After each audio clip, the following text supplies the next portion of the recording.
গাড়ি আছে, আমার পরিবহন হবে। ও কিসে চলে? ও চলে প্রাইভেট কারে, আমি চলবো মার্সিডিজ গাড়িতে, আমি চলবো ল্যান্ড ক্রুজারে, ইত্যাদি ইত্যাদি। এই সমস্ত গাড়ির পাল্লা হবে, টাকার পাল্লা হবে, নামাজের পাল্লা হবে না, রোজার পাল্লা থাকবে না। এ কথা বলবে না। ও কি করে? নামাজ পড়ে। কি নামাজ পড়ে? 5 ওয়াক্ত পড়ে। আমি এখন থেকে তাহাজ্জুদের নামাজও পড়বো।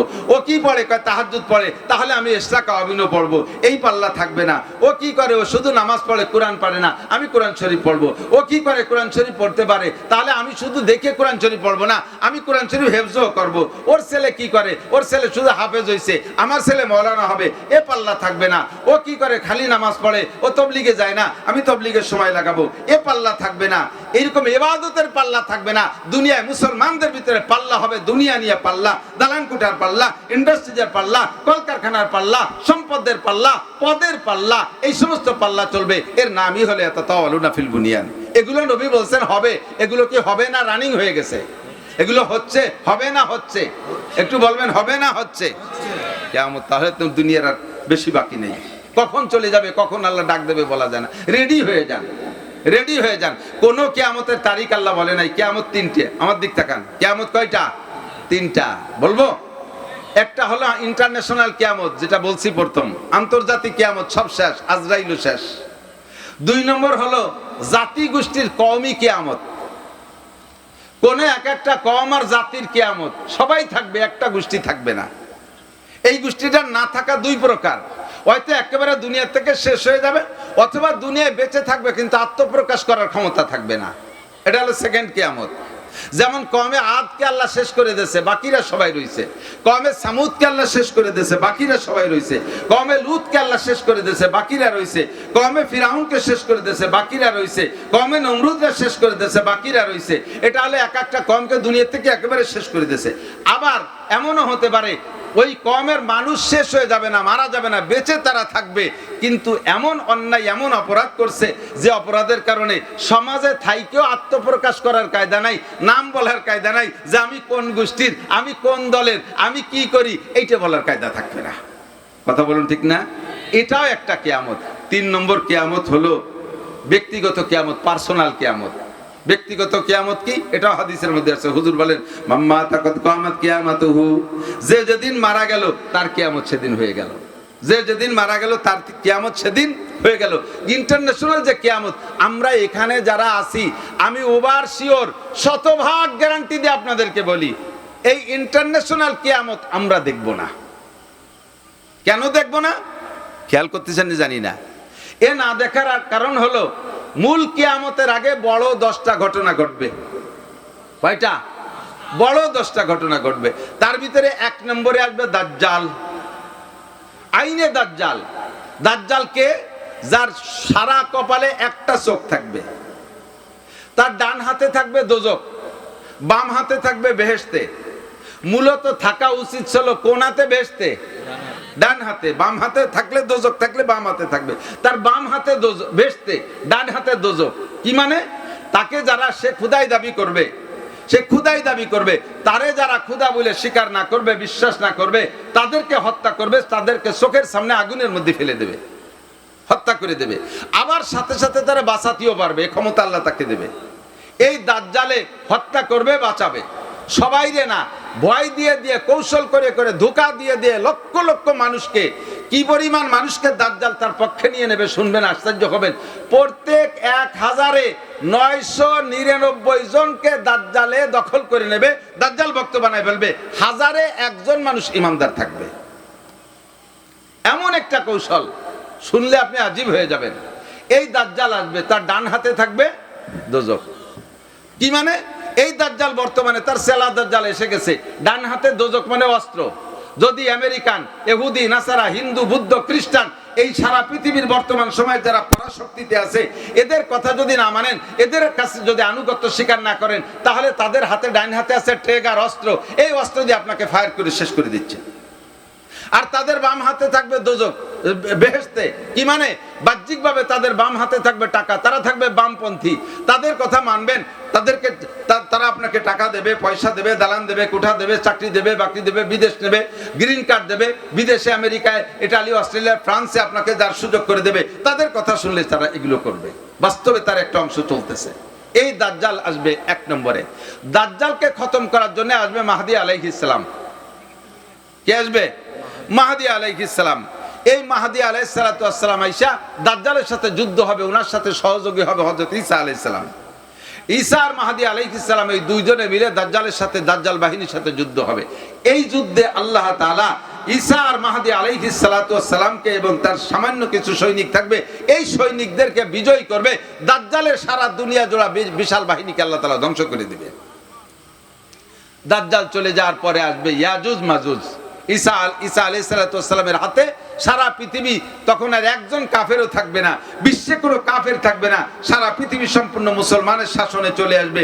একটানা 40 বছর পর্যন্ত ইসলামী হুকুমত চলবে, এর ভিতরে কোনো কাফের মুশরিকের কোনো গন্ধ থাকবে না। এরপরে আবার ধীরে ধীরে ধীরে ধীরে মানুষ বেঈমানের দিকে যাইতে থাকবে, শয়তানে আবার ধোঁকা দিয়ে নিতে থাকবে। এই বিশাল মানুষের উপরে আসবে ইয়াজুজ মাজুজ নামে এক গোষ্ঠী, যাদের নাম শুনছেন। হযরত নূহ আলাইহিস সালামের 3 ছেলে বেঁচে ছিল, হাম, সাম, ইয়াফেস।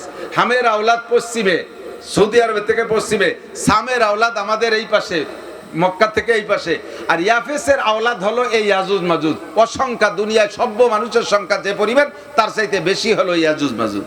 এরা আত্মপ্রকাশ করবে, মানুষের উপরে জুলুম অত্যাচার করবে, মানুষকে ধরে ধরে খাওয়া শুরু করবে, মারবে, তাদের সম্পদ লুণ্ঠন করবে। এদের হাতের থেকে বাঁচার আর কোনো মানুষ, বাঁচানোর জন্য কোনো মানুষ থাকবে না, একমাত্র আল্লাহ পাক আসমান থেকে বিশাল একটা বৃষ্টি দেবে। এই বৃষ্টির ভিতরে যে বিষাক্ত পানি থাকবে, এই পানিতে শুধু ইয়াজুজ মাজুজ মরবে, সভ্য মানুষ মরবে না। এই ঘটনাগুলো কি ঘটছে নাকি? কথা কোন ঘটছে? কাজেই এ ঘটতে অনেক সময় লাগবে, সেই সময় আমরা পাবো না, তার আগে আমাদের ব্যক্তিগত কিয়ামত হয়ে যাবে ইনশাআল্লাহ। এরপরে ইয়াজুজ মাজুজ চলে যাওয়ার পরে থাকবে সভ্য মানুষ। এই সভ্য মানুষের ভিতরে কিছু ইমানদার থাকবে, বেশিরভাগ বেঈমান থাকবে।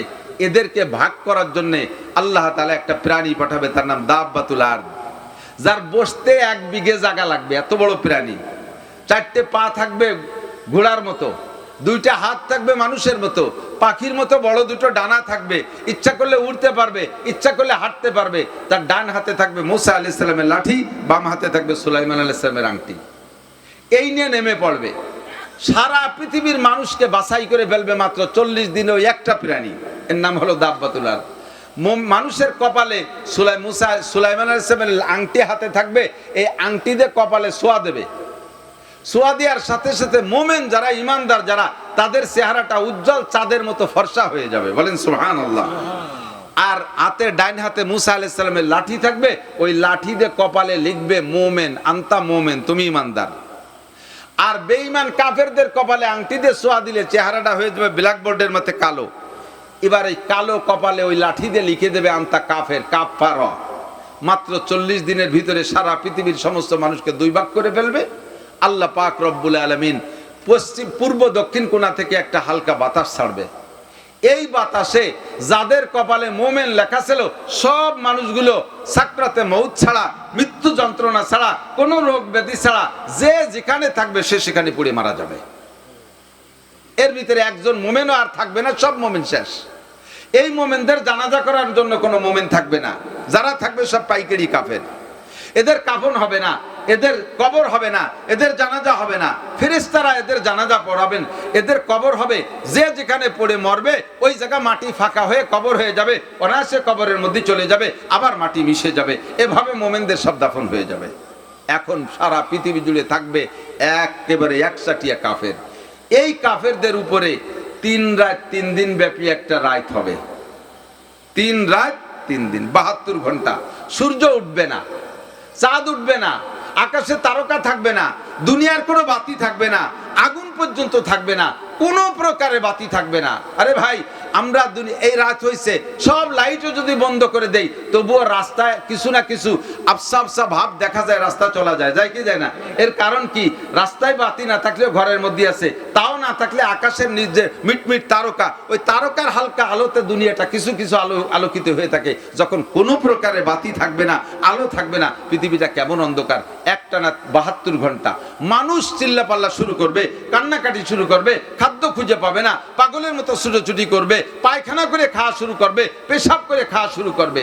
3 রাত 3 দিন সূর্য উঠছে না। এর ভিতরে সূর্য উঠবে পশ্চিম আকাশ থেকে। কোন দিক থেকে?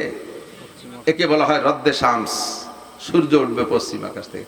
তবুও মানুষের একটু স্বস্তি লাগবে, আরে কমপক্ষে সূর্য উঠছে, যেদিক থেকে উঠুক আলো তো হইছে। এই সূর্য মাঝ আকাশ পর্যন্ত আইসা আবার পশ্চিম আকাশে ডুবে যাবে। এর পরের দিন থেকে আবার নিয়মতান্ত্রিক উঠবে। বলা হয় নির্ধারিত তারিখ বলা যাচ্ছে না, সাল বলা যাবে না।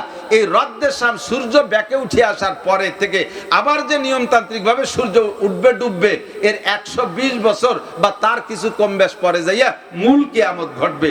তাহলে আমি যে ওয়ারেন্টি দিছি, গ্যারান্টি দিছি, আমরা আপনারা কেউ এ জায়গা যারা আছি মূল কিয়ামত কেউ দেখবো না, তবে ব্যক্তিগত কিয়ামত সকলেরই দেখতে হবে। কথা বলুন ঠিক কি ঠিক না?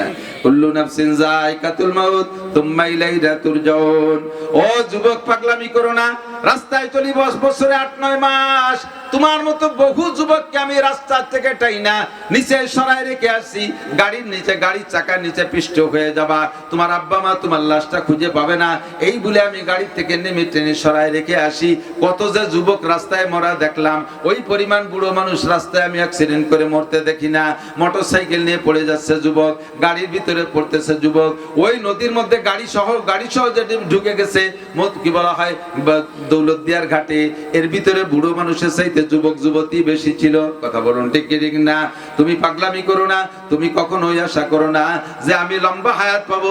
দাদা পাইছে 100 বছর, আব্বা পাইছে 90 বছর, 10 বছর করে কমতেছে, কমপক্ষে আমিও পাবো 80 বছর।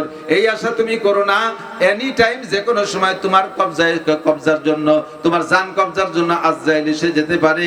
এই কুল্লু নাফসিন যায়কাতুল মাউত, প্রত্যেকটা মানুষের ব্যক্তিগত কিয়ামত যে কোনো সময় এসে যেতে পারে। এবার এই কিয়ামতের আগের আলামত হুজুর বললেন, কি বললেন? আনতালিদ আলামাতু রাব্বাতা একটা বলছেন, আর একটা হলো এমন অভাবী গরিব গুরবা মানুষ আঙ্গুল ফুলে কলা গাছ, দেখতে দেখতে বড় লোক হইয়া দালান কোটার পাল্লা দেবে।